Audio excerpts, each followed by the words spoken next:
Hey guys, this is Warhawk Beyond 2040 and welcome to another edition of the Flash Season 6 review series, and today I'm going to be talking about episode 12, A Girl Named Sue, and I thought this episode was really good and a lot more stronger than episode 11, even though I did say episode 11 was pretty decent and slightly better than episode 10.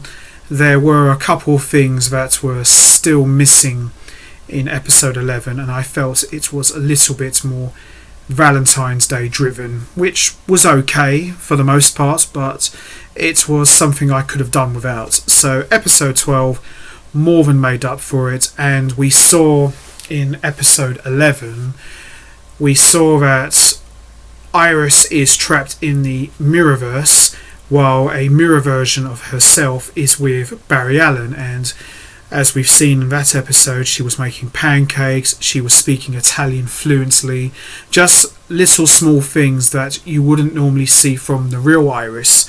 So yeah, it was pretty good, and they did a good job setting up who the main villain is for the second half of season 6.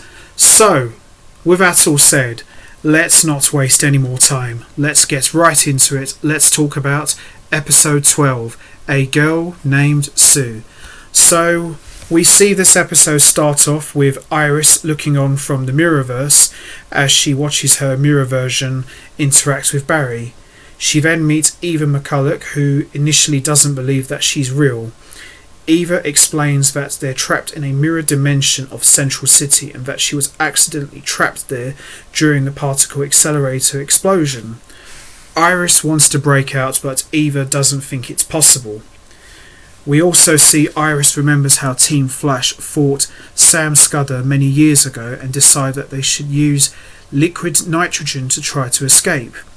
They use liquid nitrogen, but it just causes the mirror to shatter into a million pieces. Eva begins to lose hope, especially because she can't move on from her life in the real dimension. In a moment of frustration, Eva decides that she's happy she's cut off from the real world, which leads her to accidentally harnessing a shard of the mirror. Iris convinces Eva to use her powers to get the mirror back together, and she does just that. Once the mirror is reassembled, Iris can see Barry in the real dimension through it, and he starts to suspect that something weird is going on. Iris promises Eva that she's going to help her figure out her powers. Can Eva McCulloch be trusted? Let's find out, shall we? Meanwhile, Ralph catalogues his latest dead end in his search for Sue Dearborn. He finds a credit card transaction that proves she's back in Central City and tries to find her.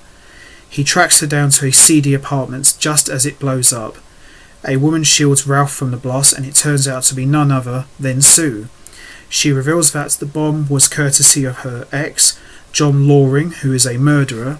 Ralph offers to stop John, even though Sue is reluctant about it.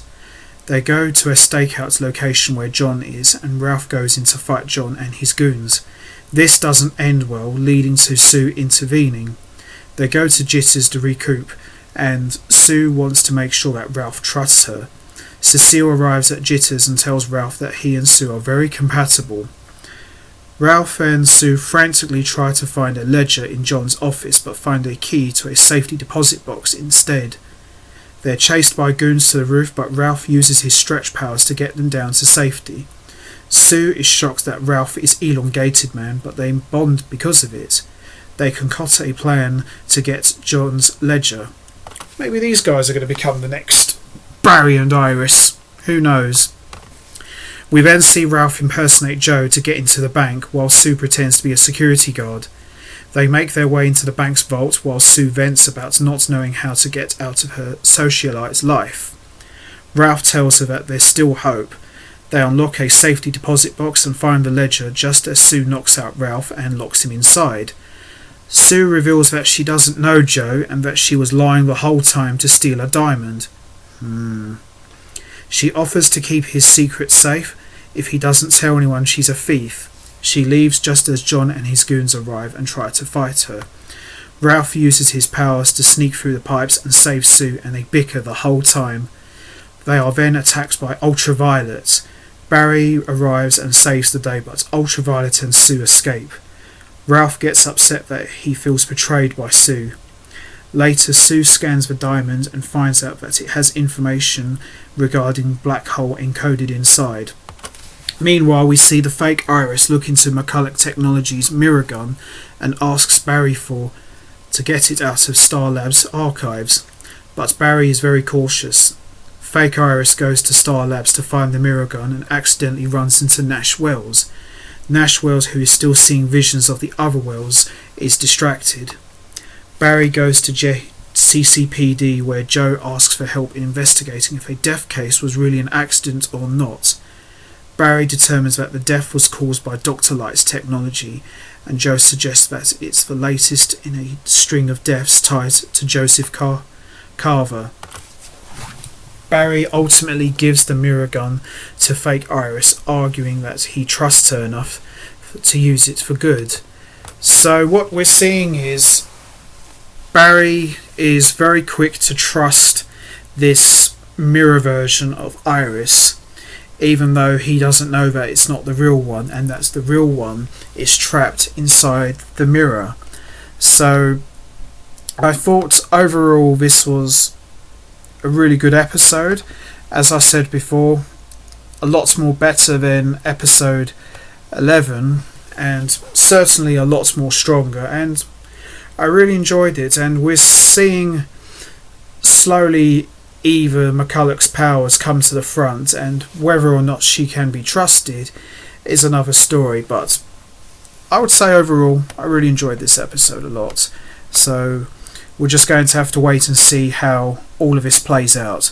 One thing I want to quickly mention is I feel that the Mirror Master character itself is completely wasted. I remember, I think it was maybe season 3 or 4, I'm not too sure, but I'll go back and check. I remember the Mirror Master appeared in one episode and he was nothing special. He was just a generic villain in a suit and tie, and I remember in the old Flash comic books, Mirror Master was probably the main enemy of the Flash, above Reverse Flash, above Zoom. He was the main heavy hitter of the Flash Rogues Gallery, and just to see him wasted on the TV show really disappoints me. So I'm really hoping they do the Mirror Master character the justice it deserves, but time will tell really. But so far we're off to a good start, so let's hope they keep it that way. So I'm going to wrap this up now. What did you think of episode 12? Did you think it was good? What do you think of Sue and Ralph? Do you think they make a good couple? Do you think Barry will find out eventually that the Iris that he's with is not his Iris, and that he'll learn that the real Iris is trapped in the mirror?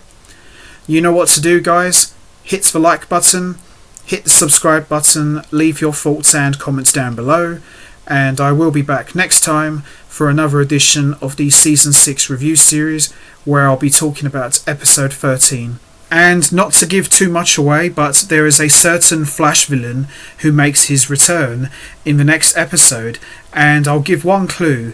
The last time we saw this Flash villain, he was in a massive showdown with another member of the Flash's Rogues Gallery, so that should be a lot of fun to talk about for the next episode. So until next time, take care everybody, and stay safe.